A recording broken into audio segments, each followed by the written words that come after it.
আসসালামু আলাইকুম। কেমন আছেন আপনারা সবাই? আশা করছি সবাই অনেক বেশি ভালো আছেন। সবাইকে আবারও একবার আমন্ত্রণ করছি সাদামাটা রান্নাঘর অ্যান্ড ব্লগসের আরেকটি নতুন ভিডিও দেখার জন্য। আজকে আমি আপনাদের মাঝে ডিমের নতুন রেসিপি নিয়ে হাজির হয়েছি। নতুন এই ডিমের রেসিপি। এভাবে একবার রান্না করে দেখুন, সবাই আঙুল চেটেপুটে খেয়ে নেবে। তো চলেন দেখি তৈরির পুরো প্রস্তুত প্রণালী আপনাদের মাঝে শেয়ার করি। প্রথমে একটা বাটি নিয়েছি। বাটির মধ্যে আমি ৪ টা ডিম ভেঙে দিয়ে দিব।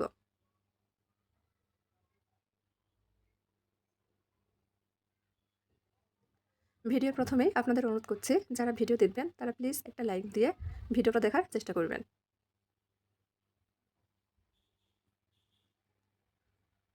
ডিমের মধ্যে দিয়ে দিচ্ছি পরিমাণ মতো লবণ। এখন ডিমটা খুব ভালোভাবে ফেটিয়ে নিব।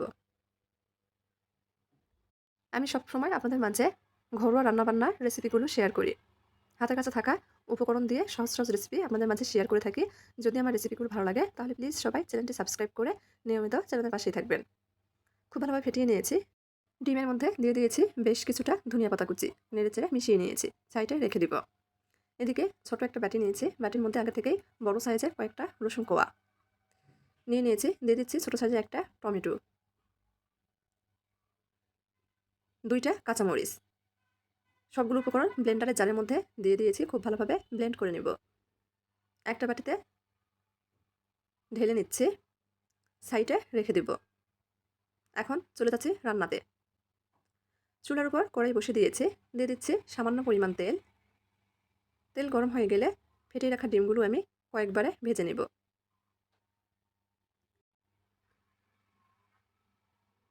এখন ডিমটা ভাজ করে নিব।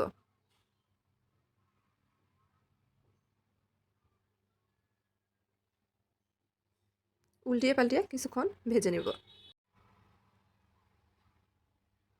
এপাশ ওপাশ খুব ভালোভাবে ভেজে নিয়েছি। এখন মাঝখান থেকে কেটে নেব।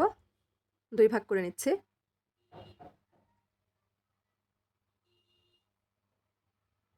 উঠিয়ে নিব। এভাবে বাকি ডিমের মিশ্রণ দিয়েও খুব ভালোভাবে ভেজে নেব।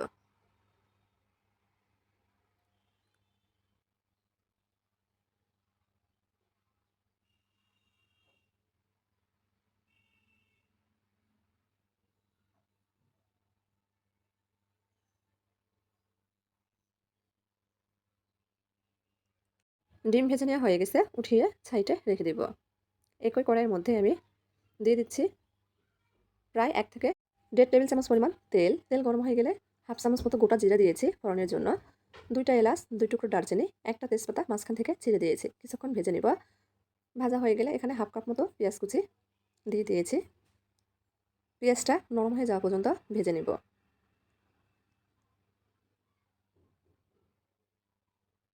পেঁয়াজ নরম হয়ে গেছে। এখন এর মধ্যে দিয়ে দিচ্ছি স্বাদ মতো লবণ, হাফ চামচ হলুদ গুঁড়া, ১ চামচ গুঁড়া মরিচ, হাফ চামচ ভাজা জিরার গুঁড়া, হাফ চামচ ধনিয়ার গুঁড়া। নেড়েচেড়ে মিশিয়ে নিব। দিয়ে দিচ্ছি হাফ চামচ মতো আদা রসুন বাটা। মশলা কষানোর জন্য সামান্য পরিমাণ পানি দিয়ে দিব। নেড়েচেড়ে মিশিয়ে নিচ্ছি। মশলাটা খুব ভালোভাবে কষিয়ে নিব মশলা থেকে তেল ভেসে ওঠা পর্যন্ত। আমি অফ ক্যামেরাতে এখানে আরও হাফ চামচ মতো গুঁড়ামরিচ ব্যবহার করেছি। ঝালটা যে যার স্বাদ মতো দিয়ে নেবেন। মশলা থেকে তেল ভেসে উঠলে দিয়ে দিচ্ছি আগে থেকে পেস্ট করে রাখা রসুন টমেটোর পেস্ট। মশলার সঙ্গে খুব ভালোভাবে কষিয়ে নিব।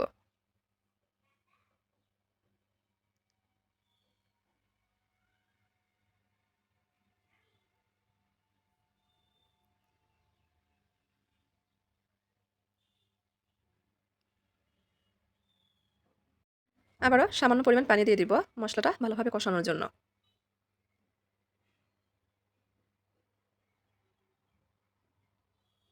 মশলা খুব ভালোভাবে কষিয়ে নিয়েছি। মশলা থেকে তেল ভেসে উঠেছে।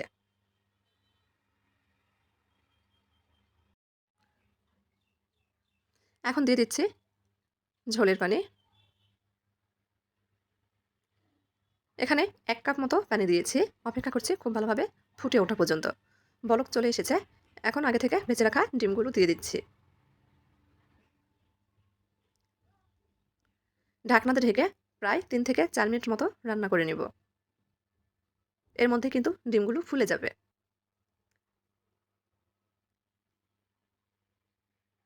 প্রায় ৪ মিনিট পর দিয়ে দিচ্ছি উপর থেকে বেশ কিছুটা ধনিয়া পাতা কুচি আর কয়েকটা কাঁচামরিচ কুচি দিয়েছি। ঢাকনাটা ঢেকে আরও 2 মিনিট মতো রান্না করে নিয়েছি। রান্না হয়ে গেছে। চুলাটা বন্ধ করে দিব, পরিবেশন করে নেব।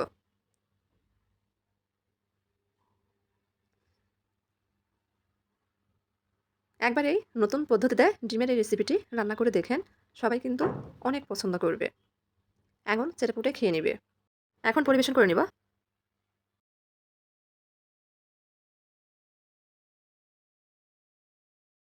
আজকে আমি আপনাদের মাঝে নতুন ডিমের রেসিপি নিয়ে এসেছি। এভাবে ডিম রান্না করলে সবাই আঙুল চেটেপুটে খেয়ে নেবে, এতটাই মজার হয়। তো চলেন দেখি রান্নার পুরো প্রস্তুত প্রণালী আপনাদের মাঝে শেয়ার করি। চুলার উপর কড়াই বসে দিয়েছি, দিয়ে দিচ্ছি পরিমাণ মতো তেল। প্রায় 2 থেকে আড়াই টেবিল চামচ মতো তেল দিয়েছি। তেল গরম হয়ে গেলে দিচ্ছি সামান্য পরিমাণ হলুদ গুঁড়া আর লবণ। গরম তেলের মধ্যে লবণ হলুদ দিলে ডিম ভেজে নেওয়ার সময় কালারটা সুন্দর আসবে।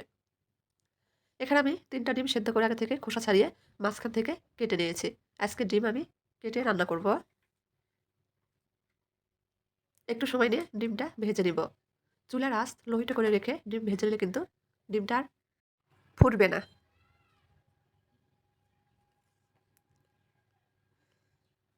এই পাশ ওপাশ খুব ভালোভাবে ডিমটা ভেজে নিয়েছি। তবে একেবারে ভেজে কিন্তু শক্ত করা যাবে না, সেক্ষেত্রে ডিমের সাদা অংশটা রাবারের মতো হয়ে যাবে, খেতে ভালো লাগবে না।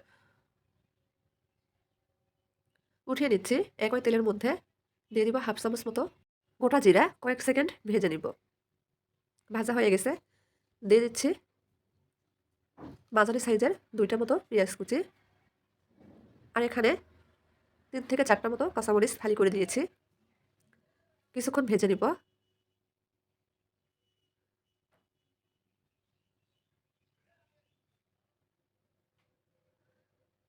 পেঁয়াজ যখন লাল হয়ে আসবে তখন এর মধ্যে দিয়ে দিচ্ছি হাফ চামচ মতো আদা রসুন বাটা। খুব ভালোভাবে পেঁয়াজের সঙ্গে ভেজে নিচ্ছি, আদা রসুন বাটা থেকে কাঁচা গন্ধ চলে যাওয়া পর্যন্ত। ভাজা হয়ে গেছে। পেঁয়াজ কিন্তু লাল করে ভেজে নিয়েছি। এখন এর মধ্যে দিয়ে দিচ্ছি স্বাদ মতো লবণ, হাফ চামচ মতো হলুদ গুঁড়া, 1 চামচ গুঁড়া মরিচ, হাফ চামচ ভাজা জিরার গুঁড়া, হাফ চামচ ধনিয়া গুঁড়া। নেড়ে চেড়ে মিশিয়ে নিব। এভাবে তেলের উপর গুঁড়া মশলাগুলো ব্যবহার করলে খুব সুন্দর কালার আসে। এখন মশলা কষানোর জন্য সামান্য পরিমাণ পানি দিয়েছি। খুব ভালোভাবে কষিয়ে নিব মশলা থেকে তেল ভেসে ওঠা পর্যন্ত। মশলা থেকে তেল ছেড়ে দিয়েছে, কষানো হয়ে গেছে।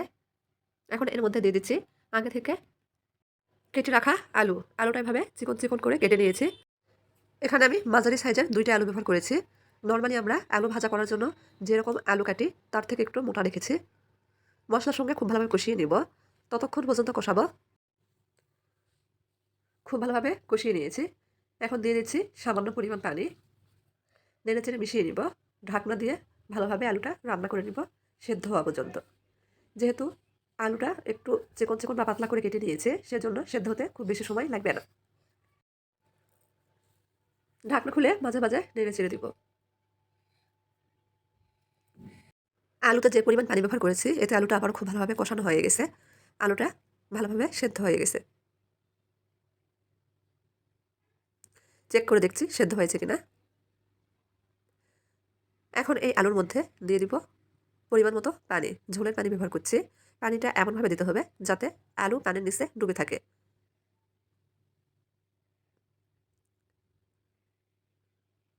নেড়ে চেড়ে মিশিয়ে নিচ্ছি। দিয়ে দিচ্ছি আগে থেকে ভেজে রাখা ডিমগুলো। ডিমগুলো দিয়ে ঢাকনা দিয়ে ঢেকে রান্না করে নিব 5 থেকে 6 মিনিট।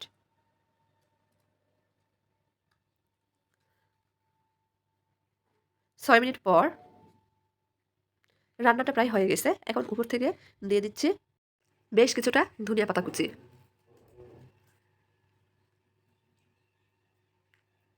আর দিয়ে দিচ্ছি 2টা কাঁচামরিচ ফালি। এই সময় কাঁচামরিচ ব্যবহার করলে সুন্দর ফ্লেভার পাওয়া যায়, খেতে ভালো লাগে। ঢাকনাটা ঢেকে আরও মিনিট খানেক মতো রান্না করে নিয়েছি। রান্না হয়ে গেছে।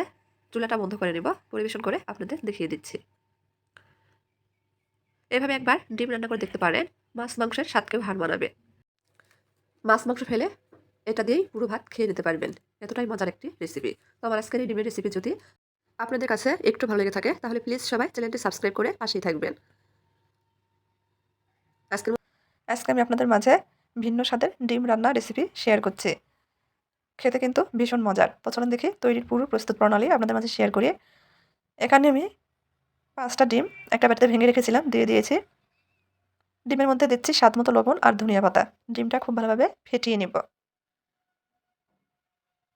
এভাবে ডিম রান্না করলে সবাই কিন্তু চেটেপুটে খাবে, এতটাই মজার। রমজান মাসের সেহরির জন্য রান্না করে দেখতে পারেন, সবাই কিন্তু অনেক পছন্দ করবে। সাইডে রেখে দিয়েছি।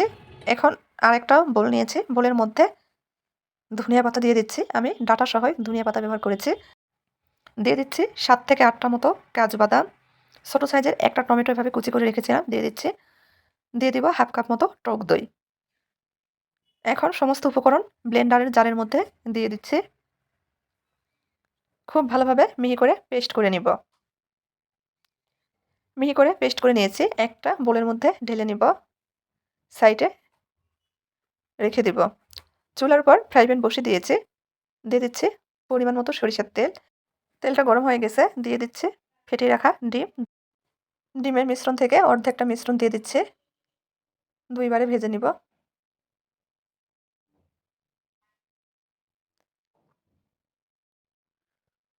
এইভাবে ভাঁজ করে নিচ্ছি।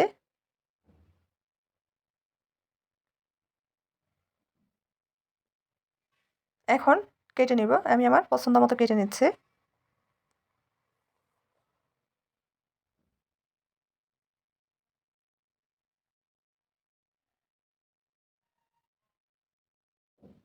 ভাজা হয়ে গেছে, উঠিয়ে নিচ্ছি। সাইডে রেখে দিব। একই ফ্রাই প্যানে আবারও দিয়ে দিচ্ছি সরিষার তেল। আজকের রান্নাটা আমি সরিষার তেল দিয়ে করছি। তেলটা গরম হয়ে গেছে, দিয়ে দিচ্ছি হাফ চামচ মতো গোটা জিরা, একটা তেজপাতা মাঝখান থেকে ছিঁড়ে দিয়েছি, 2টা এলাচ, 2 টুকরা দারুচিনি। কয়েক সেকেন্ড ভেজে নিব। ভাজা হয়ে গেলে দিয়ে দিচ্ছি বড় সাইজের একটা পেঁয়াজ কুচি। পেঁয়াজটা কিছুক্ষণ ভেজে নিব।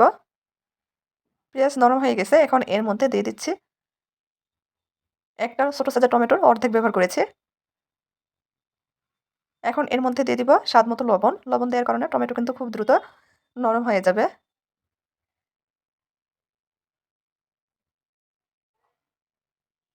টমেটো একেবারে গলে গেছে। এখন এর মধ্যে দিয়ে দিব আগে থেকে যে মশলাটা পেস্ট করে রেখেছিলাম।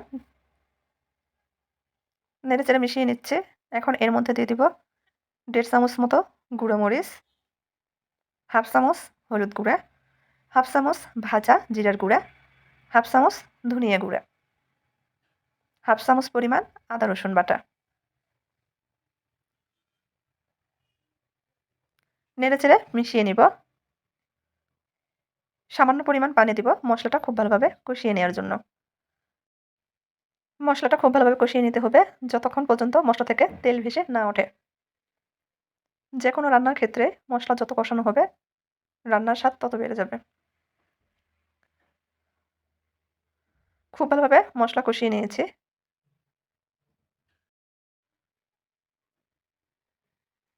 মশলা কষিয়ে নিতে নিতে আপনাদের কাছে বরাবরের মতো অনুরোধ করছি, যারা ভিডিও দেখছেন তারা প্লিজ একটা লাইক দিয়ে পুরো ভিডিও দেখার চেষ্টা করবেন।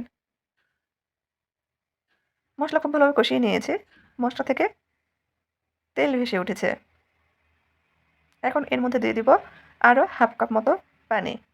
আজকের রান্নাটা কিন্তু কোনো ঝোল থাকবে না, গা মাখা করে রান্না করে নিব।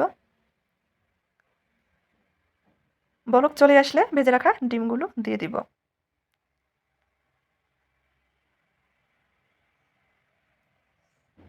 আর ভিডিওতে অনেক নয়েজ আসছে, বরাবরের মতো সবাই একটু মানিয়ে নেবেন। ক্ষমা সৌন্দর্য দৃষ্টিতে দেখবেন। ঢাকনা দিয়ে ঢেকে রান্না করব। ঢাকনা দিয়ে ঢেকে দিচ্ছি প্রায় 4 থেকে 5 মিনিট। চুলার আঁচ অবশ্যই এই সময় কমিয়ে রাখতে হবে।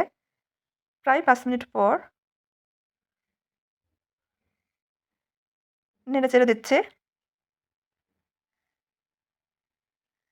দিয়ে দিব 2 থেকে 3টা কাঁচামরিচ ফালি। আর দিয়ে দিব সামান্য পরিমাণ ধনিয়া পাতা কুচি। আর মিনিট খানেক মতো রান্না করে নিব। দেখেন উপরে তেল ভেসে উঠেছে। এখন চুলা বন্ধ করে দিব। আপনাদের অনুরোধ করছি একঘেয়েমি ডিমের রেসিপি বাদ দিয়ে একবার ঘরে রান্না করে দেখতে পারেন এই রেসিপিটা। ইনশাআল্লাহ ছোট থেকে বড় সবাই কিন্তু অনেক পছন্দ করবে। মাছ মাংসর স্বাদকেও কিন্তু হার মানাবে। এতটাই মজা। পরিবেশন করে নিচ্ছি। তো আমার আজকের এই ডিমের রেসিপিটা যদি ভালো লাগে, দয়া করে সবাই চ্যানেলটি সাবস্ক্রাইব করবেন। লাইক, কমেন্ট, শেয়ার করে নিয়মিত চ্যানেলের পাশেই থাকবেন। আজকের মতো এই পর্যন্তই। সবাই ভালো থাকবেন। আল্লাহ হাফেজ।